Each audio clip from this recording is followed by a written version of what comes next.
Competitive classes के YouTube channel में मैं आपका तहे दिल से स्वागत करता हूं। चलिए दोस्तों, हमारा सीरीज चल रहा है भौतिक विज्ञान का महत्वपूर्ण प्रश्नों का, जो बार बार जो है एग्जाम में पूछ चुका है, कई बार पूछ चुका है। वही क्वेश्चन जो है हम इस सीरीज में करवा रहे हैं। तो चलिए, आज जो है मेरा भौतिक विज्ञान का 7वां सेट है, 7वां वीडियो है। तो इससे पहले आप जो वीडियो नहीं देखे हैं वो आप चैनल पर जा कर के देख लीजिए, इसलिए कि सभी महत्वपूर्ण जो है प्रश्नों का ये संग्रह हम करवा रहे हैं। इससे जो है एग्ज़ाम में प्रश्न कई बार जो है ये सब प्रश्न जो है रिपीट किया गया है। तो चलिए इस वीडियो को स्टार्ट करते हैं। उससे पहले अगर आप मेरे चैनल पे नए हैं तो कृपया चैनल को सब्सक्राइब कर लें।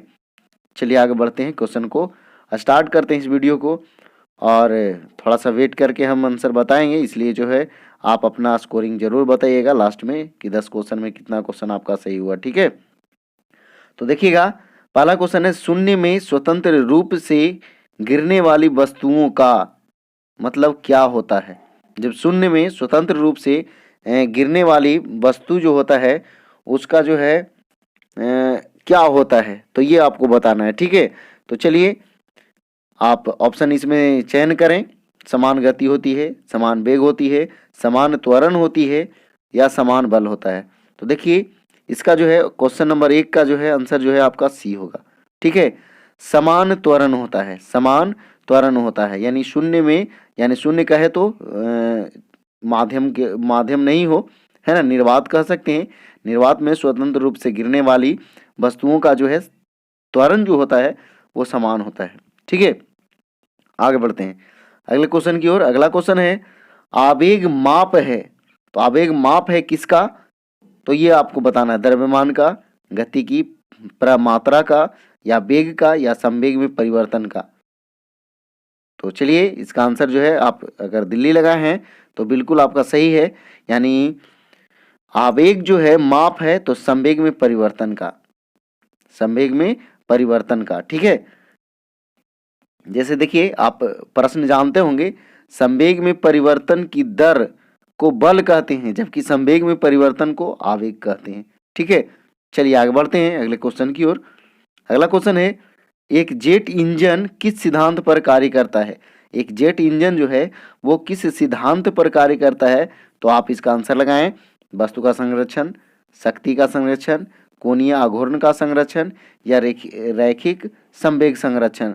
तो चलिए, अगर जो है 3 का आंसर जो है आप अगर दिल्ली लगाए हैं तो बिल्कुल आपका सही है। ठीक है, यानी कि एक जेट इंजन जो है किस सिद्धांत पर कार्य करता है, तो रैखिक संवेग संरक्षण के सिद्धांत पर। देखिए दोस्तों, ये सब जो है कई बार एग्जाम में पूछ चुका है, तो इसलिए ये क्वेश्चन जो भी हम करवा रहे हैं उसको ध्यान रखिएगा, याद रखिएगा, ताकि जो है एग्जाम में अगर ये प्रश्न आए तो आपसे छूटे ना।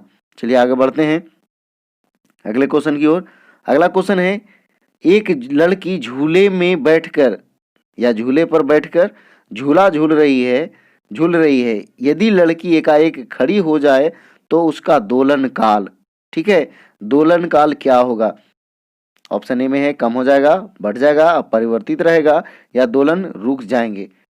तो चलिए, अगर ऑप्शन जो है इसका आप ए मारे हैं तो बिल्कुल आपका सही आंसर है। कहने का मतलब ये कि एक लड़की झूले पर बैठ करके झूला झूल रही है और वो जो है एकाएक खड़ी हो जाती है, तो उसका दोलन काल क्या हो जाएगा, कम हो जाएगा। दोलन काल जो है कम हो जाएगा। दोलन काल कहने का मतलब क्या, दोलन का समय जो है, उसका समय जो है कम हो जाएगा। यानी कि जैसे वो खड़ी हो जाएगी तब जो है वो जल्दी जल्दी झूला झूलने लगेगा, कम हो जाएगा, दोलन कम, यानी दूरी कम तय करने पड़ेगा तो जल्दी जल्दी झूला झूलने लगेगा। इस स्थिति में जो है आपको पूछ भी सकता है कि एक लड़की जो है झूले पर बैठकर झूला झूल रही है और वो एकाएक खड़ी हो जाएगी, तब जो है उसका झूले की गति क्या हो जाएगी। तब उस स्थिति में जो है आपको याद रखना है कि झूले की गति जो है बढ़ जाएगी, तेज हो जाएगी, ताकि कम दूरी तय करना पड़ रहा है तो जल्दी जल्दी जो है झूला झूल रही है। ठीक है, आगे बढ़ते हैं अगले क्वेश्चन की ओर। 5वां नंबर क्वेश्चन, ध्यान दीजिएगा, चलती गाड़ी में बैठे आदमी की ऊर्जा होगी। यानी गाड़ी चल रही है और उसमें आदमी बैठा हुआ है, उसमें कौन सा ऊर्जा होगा, गतिज ऊर्जा, स्थितिज ऊर्जा, या गति या स्थितिज दोनों, या फिर शून्य होगा।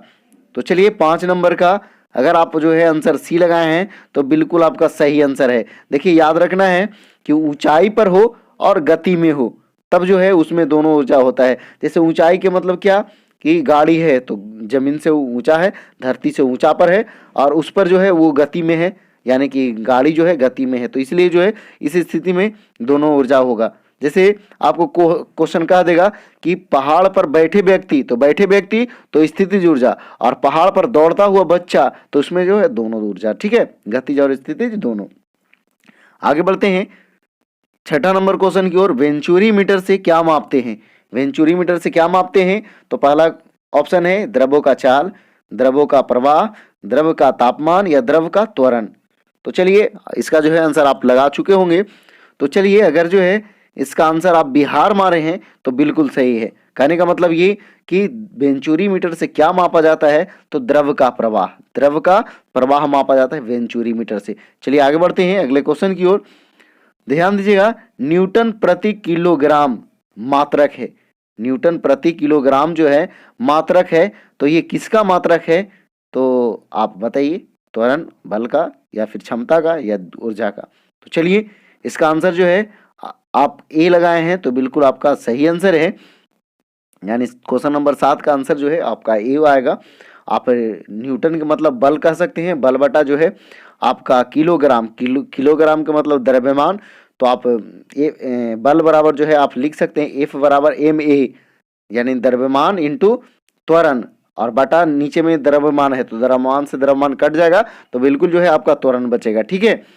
आप नहीं तो आप थोड़ा सा कॉपी पे लिख करके भी समझ सकते हैं, जो हम बताएं बिल्कुल आपका समझ में आ जाएगा। चलिए तो इसका आंसर जो है क्या होगा? तो ए आंसर होगा। चलिए आगे बढ़ते हैं अगले क्वेश्चन की ओर। 8 नंबर क्वेश्चन है, कोई साइकिल सवार किसी मोड़ में घूमता है तो वह बाहर की ओर झुकता है, आगे की ओर झुकता है, भीतर की ओर झुकता है, कि बिल्कुल नहीं झुकता है? तो ये क्वेश्चन बताना है, इसका आंसर क्या होगा जो, ठीक है। तो चलिए इसका आंसर जो है हम बताते हैं, सी आंसर है। अगर आप सी मारे हैं तो बिल्कुल सही है, यानी कि कोई भी साइकिल सवार जो है मोड़ पर घूमता है तो वो भीतर की ओर झुकता है, ठीक है। इसका आंसर क्या होगा? तो सी आंसर होगा। आगे बढ़ते हैं 9 नंबर क्वेश्चन। ध्यान दीजिएगा, बहुत ही महत्वपूर्ण प्रश्न है। जड़त्व आघूर्ण का मात्रक है, जड़त्व आघूर्ण का मात्रक है, तो इसमें से बताइए आप, किलोग्राम मीटर, या फिर किलोग्राम प्रति मीटर, या फिर kilogram metre square, kilogram metre square, या फिर किलोग्राम प्रति मीटर स्क्वायर, ठीक है। तो इसका जो है आंसर, अगर आप जो है आंसर सी लगाए हैं तो बिल्कुल सही है, यानी कि kilogram metre square, kilogram metre square जो है आपका जड़त्व आघूर्ण का मात्रक होता है, ठीक है। चलिए आगे बढ़ते हैं अगले क्वेश्चन की ओर। अगला क्वेश्चन है, एक घूर्णन फ्लाईव्हील का आरपीएम निम्नलिखित द्वारा मापा जाता है। यानी एक घूर्णन जो है फ्लाईव्हील जो है उसका जो है आरपीएम निम्नलिखित में से किसके द्वारा मापा जाता है? तो ये क्वेश्चन है, इसका ऑप्शन दिया हुआ है बैरोमीटर, हाइग्रोमीटर, एनीमोमीटर, या स्ट्रोबोस्कोप, ठीक है। तो चलिए इसका आंसर हम बताते हैं। अगर आप दिल्ली लगाए हैं तो बिल्कुल सही आंसर है स्ट्रोबोस्कोप, ठीक है। बैरोमीटर से वायुमंडलीय दाब मापते हैं, और हाइग्रोमीटर से वायुमंडलीय आर्द्रता या फिर अपेक्षित आर्द्रता कह सकते हैं, और एनीमोमीटर से, एनेमो लिखा हुआ है, एनीमोमीटर अगर रहेगा तो होगा क्या कि हवा की गति एवं दिशा, ठीक है। तो चलिए हमें उम्मीद है कि 10 प्रश्न जो है आप अच्छे ढंगों से देखे होंगे, और इसमें जितना क्वेश्चन आपका सही हुआ है आप कमेंट करके ज़रूर बताएं कि 10 क्वेश्चन में कितना मेरा सही हुआ, ठीक है। और हमें उम्मीद है कि ये सब जो सीरीज चल रही है आपको बढ़िया लग रहा होगा, अच्छा लग रहा होगा, और अगर ये अच्छा लगा है तो लाइक कमेंट ज़रूर करें कि हाँ बढ़िया लग रहा है सर, जो है जारी रखिए, इसको बंद नहीं होना चाहिए। और हमारा यही मकसद है कि जब तक एग्ज़ाम नहीं होता है, खास करके रेलवे का, स्पेशल रेलवे के लिए जो है ये चलाया जा रहा है, तो तब तक जो है हमारा कोशिश यही रहेगा कि लगातार ये वीडियो जारी रहे। तो चलिए थैंक यू आप मेरे चैनल पर बने रहने के लिए। तो आज फिर इतना ही। जय हिंद, जय भारत, वंदे मातरम।